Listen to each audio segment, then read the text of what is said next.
This is Caesar with Toxic Baits once again. I'm going to do a little breakdown on Crankdown Hardbaits. I see a lot of people talk about swim baits and, Huddleston, soft baits, paddle tails, glide baits. All these are really like realistic style bait, I guess you would say, very natural.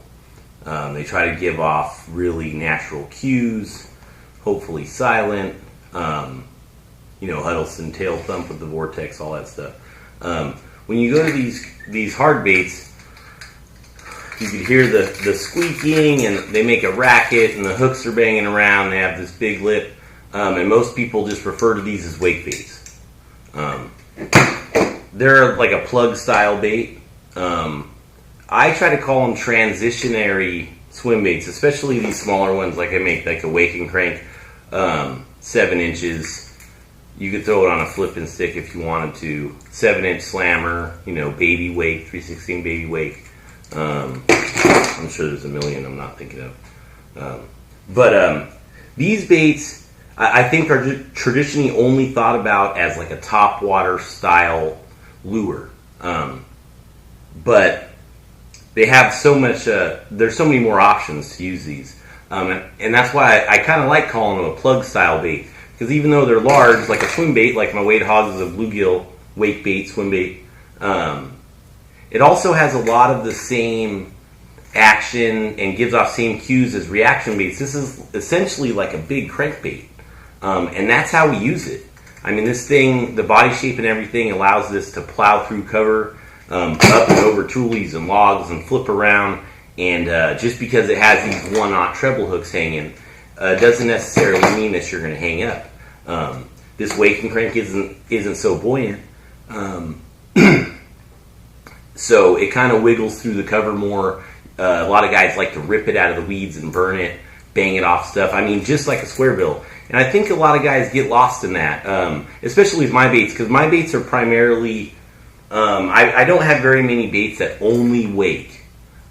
They're really designed to perform on the top, on the slower retrieves, but also crank down and perform under the water, because I don't think it's a presentation that the fish see a lot, but it's also very effective, just like every other bait that you're throwing that makes noise and has vibration. Crankbaits, chatterbaits, spinner baits, all those traditional style lures, you're just upsizing.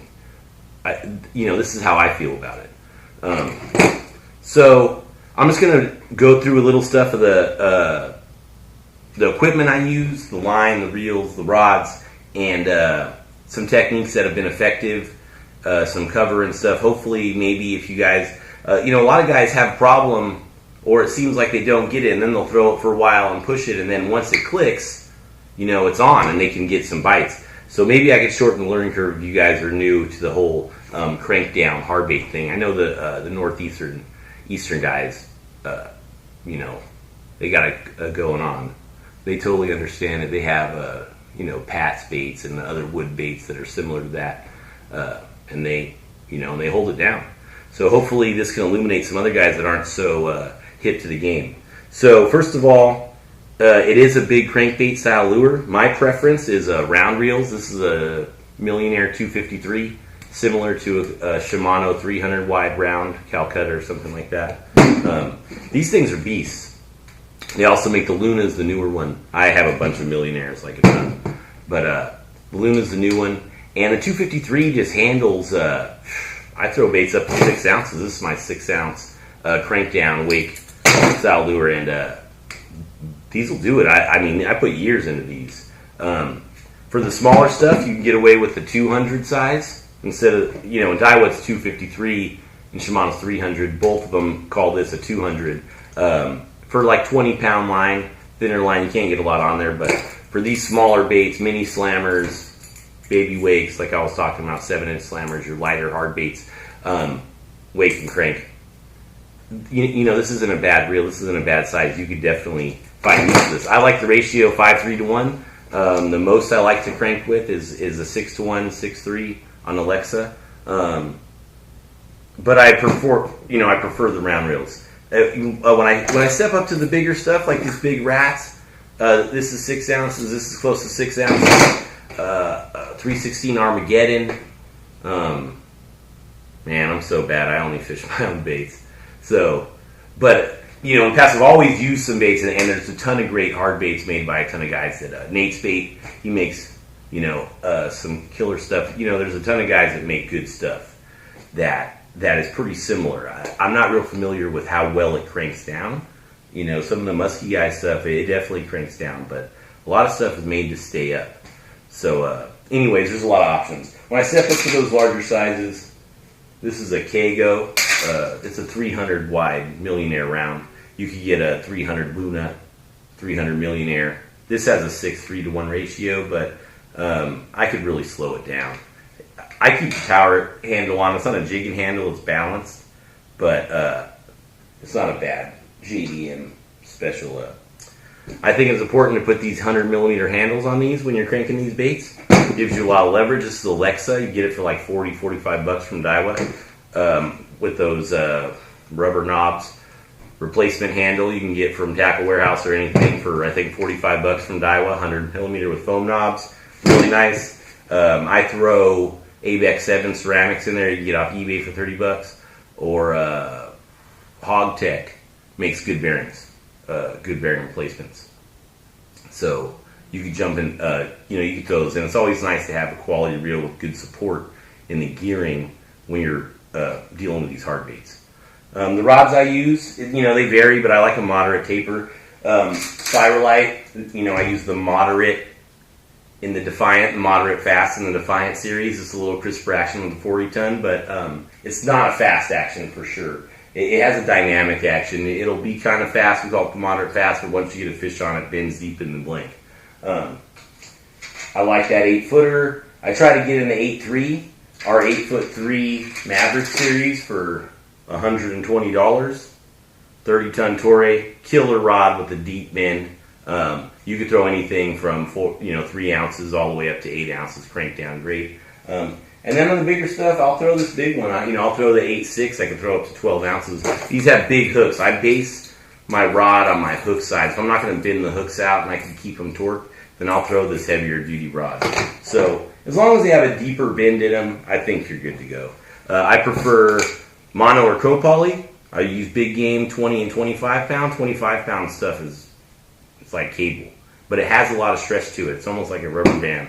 So especially with the big baits, I guess I don't throw really, really big crankdowns, but I'll throw the 25 pound with this when I'm throwing in cover of Wade Hogs, the Bugle lips. This is a 5 ounce out bait that wakes and cranks down. The 20 or the 25 is good. 25 is pretty thick. You're not going to really do much with that, but the 20 is great too. And then P-Line PF original. I use 20, 25, and 30. I use a lot of all of them. The 20 is great. It's really thin. It's under, it's thin line, so I like it with this, especially if you're not around a lot of hard cover that's going to braid your line. But any co-poly, I'm sure, is fine. I'll switch to fluoro. I use Sniper. This is 8 pound, but I use this if I switch to fluoro. If I'm fishing a bait real slow and I think it makes a difference. But usually I throw that with glide baits and more realistic type stuff. I mean, I'm getting a lot of these bites. They'll come out and eat it just like a HUD, follow it, track it, and then just eat it. But a lot of them are reaction strikes. So, I don't really think you need fluoro that often, but everybody has their own deal. So anyways, that's kind of a quick rundown of the stuff I use. Sometimes I'll use a 7-to-1 on this when I'm burning it, but I'm a really spastic guy, so with 7-to-1, I'm just smoking that thing, and it's hard for me to slow down. But, I think it's hard to go wrong with a small bait like this. It's barely bigger than conventional. So, that's kind of the equipment. I'm sure everybody has a rod you can throw. You can throw these smaller ones, slammers, and, small stuff on flipping sticks. They're just not as balanced, It's just not as set up for the situation. So you have different styles. You have the minnow style. This is a carp, rat style, gill style. This is big. It's a gill paint, but this is, like anything, trout, whatever is the profile. Just if the profile matches, I think that's the most important part. So I use these baits year round. In the wintertime, I use these smaller baits or use these larger baits more like a rip bait, and I'll just really just slow crank them. I think DRT guys do that with their stuff too. Like just get it down there and weight them heavy, and just get it down there and just crawl it. It seems silly, like they'll get a big look at it, but they crunch it, you know. But the active time for this is once the water hits like 53 to 55. They seem to turn on. I get crazy wake bites in 55-degree water, so they just crush it. So definitely in the early season, all the way into the late, don't be scared to pick these up. Like you need a subtle approach. They have no problem crushing it on top, but don't just keep it there. I vary the retrieve, waking it and cranking it down in the same cast. So you never know what you're going to get. So in the springtime, you know, when they push up shallows is really when you're going to get them, and you could attack those windy points and transition areas very well. Wake bait, you know, it's always good to wake a bait, but if you're not getting on top, or you don't have wind, or you need to bang into cover, you know, whatever they're relating to, you just, you know, you take your baits that you can get the crank down, you know, that are available, and or put some lead tape behind the lip of a slammer if you don't have a deep slammer, and put 3X hooks on it. That's an important part, and crank it down. So in the spring, you know, the fish are really aggressive, and it's good. That's a good time to throw these, because when they're eating, especially you get some wind, some cloud cover, I mean, these are perfect baits for that. When it's not a bluebird day and you need to attract them, those fish are not worried about coming out and grabbing these baits that have the harder action, have a little bit of hook swing, you know, they're aggressively feeding, getting ready, and you know, that's the easy time to throw this stuff. That's not even an option for me. I switch back and forth between glides, but I mean, that's about all I have on is these crank downs and then a glide, you know. And then as you move out after the spring, and post spawn is really when I think some people put them down, but you could just have the nastiest hard bait bite of the year in that post spawn, in that late after spawn period. And I'm a crank down guy. I wake stuff when it's shallow or, you know, it approaches, but I mean, especially like this rat bait, I don't even wake rats, to be honest with you, very rarely. I think it's more natural when they're underwater. I trigger a lot of bites like people do with glide baits. And once spring comes around, everything's active, not just the fish. Everything's looking to mate, have a den, find a partner, feed up if they were hibernating, you know, whatever it was, everything's starting to move around. And that's when I really go heavy into the rats. I don't think weight them heavy. If you have a floater, you know, if you're getting wake bites, it's always a good choice. But I think it's very important to have a rat that you can get on the surface, even if it's only a foot. Throw ST66, you know, 4X hooks on there, and they're sharp as heck. You'll hook the fish, and get it under there and let it wiggle, and let it pause and let them look at it, especially with those rodents, because you know, early in the year like that, before the spawn, they're trying to feed up, and then when they're done, after that week long or whatever, those females are looking to eat something big again. They're not trying to chase down all the little tiny shad and the fry, you know, and this and that. So I really hit them hard with the rats because they're out and about. I talked about that in the little rat write-up. I'm going to do a video on rats, but in the spring when the rats are really active and they're really in the water, and really on the water's edge, you know, for babies or whatever, it's really hard to beat this early in the year, even though it's tempting to throw other stuff because they're on the trout or they're on the bait or they're on whatever they're on. You will get some really, really giant fish early in the year to go. The biggest fish you probably ever seen. I've heard that from more than just me, from other people that are far better anglers than I am, that the biggest fish they've ever seen have came out on rats from the area, you know. So early in the year, I'm throwing this stuff. I'm not even into the gill early. I'm throwing this big wake because the bait's big through the wintertime, and I'm just really slow creeping. I can't focus enough on saying to reel them slower than you think you can, and they'll just come up and kiss that rear treble, and they'll be pinned. Big ones will pin just 2 lips on it, and then you just got to put them in the net.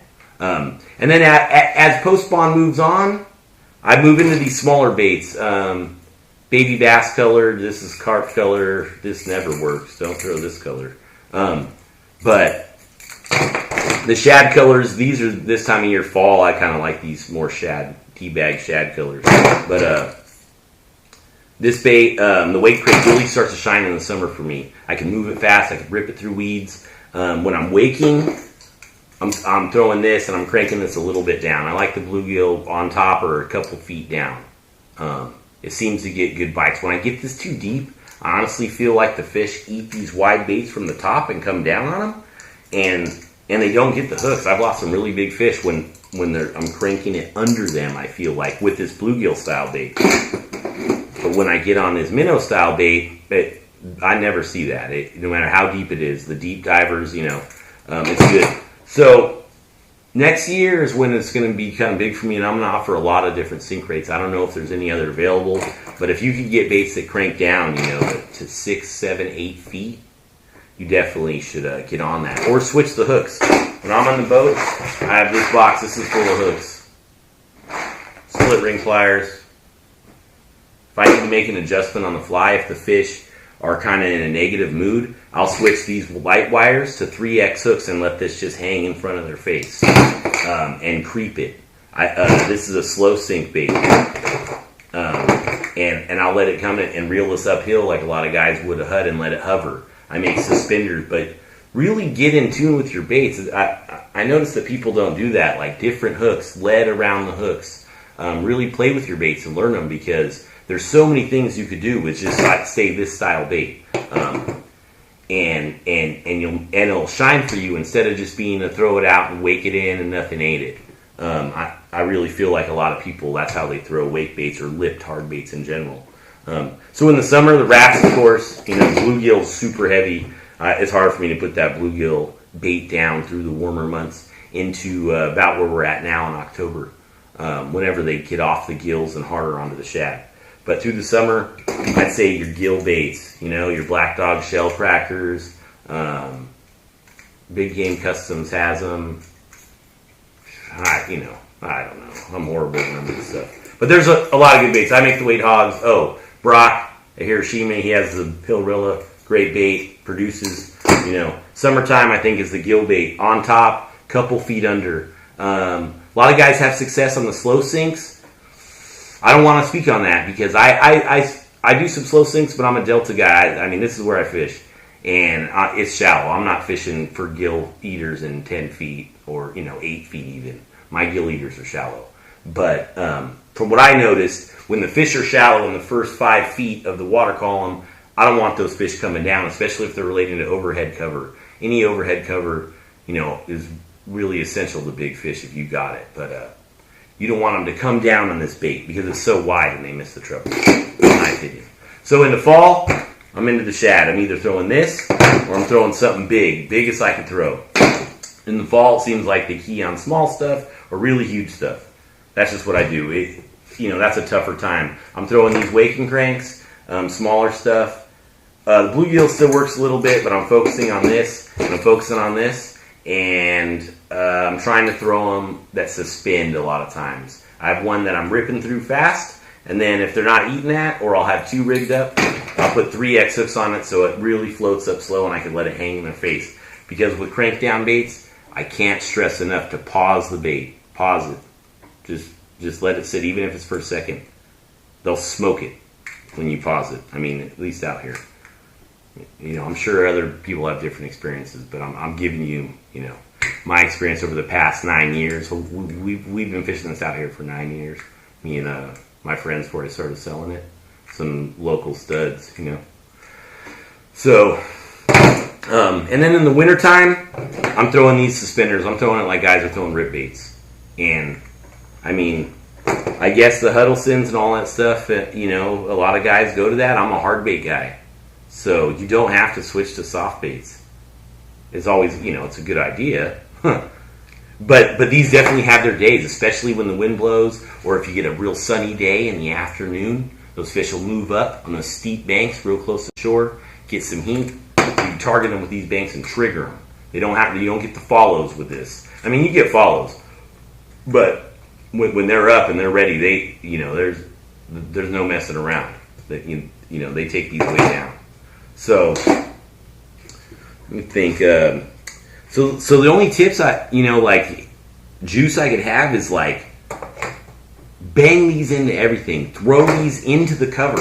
I throw this into the toolies. Sometimes it hangs up, but when you have these bigger baits, that big loop, a lot of times, like with toolies or stuff, will wrap around it instead of sticking into it. You just got to be gentle and plow it over. That lip will flip this. I've seen other gill baits.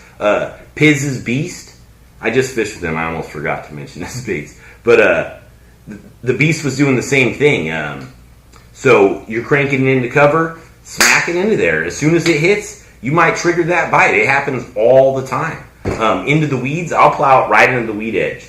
And then if it gets in there, and then rip it free. Sometimes it fouls up the cast, but your bite usually comes as it meets the weeds. So who cares if it hangs up? You're already through the good part. You already fished through the juice. Rats, crank them down. I'm sure they work on the wake. Crank them down. I don't even know what else to say. Tie a little bucktail maybe on there because their feet imitates feet, but crank them down. They're very natural. Fish will eat this in the clearest water when it's cranked down. I was in North Georgia in mountain lakes, and crystal clear, and the fish came out, and you could watch them follow it and trigger them, and they couldn't get enough. These fish out here love it too. I see half the bites I get on this from big fish. It's for whatever reason, it's natural. They do not shy away from this, especially early in the year. Keep these rats in your hands early. Crank them down. Try something new, or don't. And I'll take all the crank down ratfish. But it definitely is something you want to try if you want to expand your big fish potential, especially early in the year. What else? Vary your hook size. Try different stuff, especially to adjust your float rate.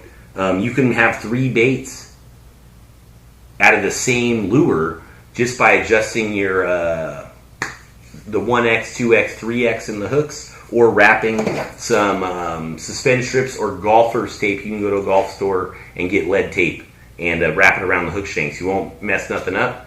Do equally front and back. I mean, you can do the front, have it sit down like this, put lead tape under here. A lot of Japanese guys do that. I don't see a lot of American guys, on social media at least, doing it. But that works too. It kind of deadens the front, but so what? It's a little more subtle, but you'll get down there to the fish. Or even a feeding angle, you could adjust it so it has a feeding angle like this if you pause it near the bottom. That's it. But just get out there and try this crankdown thing. Especially the tournament guys, if you're not into swim baits. This is just like picking up a crankbait or a chatterbait. It's very familiar. Don't just put it out of your mind because it's this big bait or it says swim bait. Swim baits, I use these just like conventional stuff. I throw this places I would never throw a crankbait, and it plows right through and they crush it. Most of my bites are way deep in the cover, so throw these things into the cover as far as you can. Play with them. Try to get different float rates with different hooks, rings, and stuff like that. Become kind of intimate with your bait so you know what you have because they can do so many things. Make sure to pause the bait during the retrieve sometimes. That triggers bites. If you look at a lot of my videos, you'll see me pause and pick back up. Boom. A lot of times I'll do like a sweep with my rod. I'll just stand to the side and pull the bait and then reel back up. And pull the bait and reel back up. And as I'm pulling it, you feel it. It kind of gives it a burst. And then a quick pause as I reel up the slack. And then when they eat it on the pause and I pull again, I'm already putting hooks in them. So that's a technique that I use that's pretty well. And just keep them in your hand, especially in the warmer months. With rats, you could always vary the tail. I use mag trick worms, but if you use a thinner tail, you get a faster action. Thicker tail, it might slow it down. Shorter gives you a different action. You'd be surprised. Well, at least on my, I don't have a screw lock. I like that it's fixed back here because it deadens the action. I like the more subtle rat action. But I'm looking at about 25-minute video, so hopefully I didn't bore you guys. I'm going to try to put something together soon with clips of the the lures working. But I wanted to get this Crankdown video out there because it doesn't seem like people talk about it. So, whatever it may be, Brock's Baits, Hiroshima, 316, Piz Customs, Big Games Customs, whoever has lipped baits that you could crank down, Pat's Baits, Tsunami Baits, or I don't remember what they're called now, or, DEF CON or whatever they're called. Anything that you get under the surface, even a slow sink. If you haven't tried it, you're missing out. That's all I could say. And definitely, this is what I throw. This is what I make. This is my favorite thing to do. I throw this 90% of the time. And, I have my days and I don't, I guess, but everybody does. But this is, you could use these year round, especially in the warmer climates. The guys on the East Coast crush doing this stuff, getting it under the surface. On the Northeast, Delaware, Rhode Island. So if you haven't tried it, I think you should. I think that'll get you more bites and maybe bigger bites in certain times of the year. So thanks for checking me out. Check out all those guys I mentioned in the baits. Oh, Rago Baits, he has lip baits too. All those guys, just look around and see what they got, especially if you can get them down under the surface. Spiralite, we got all the rods you need. I was able to work with some good guys on the tapers. We're starting to drop a few now, and into the end of the year, everything's going to be out and available. We got swim bait rods from 120 to 220 bucks, 30-ton, 40-ton graphite wrap guides, wind grips, killer stuff, man. We put it through the ringer, and some stuff we had to rework. It was but now we feel like we have a superior product to a lot of stuff that's out there at an unbelievable price point. So. Thanks a lot. Hopefully this helps you catch some more fish with Crankdown Hardbaits. Thanks a lot.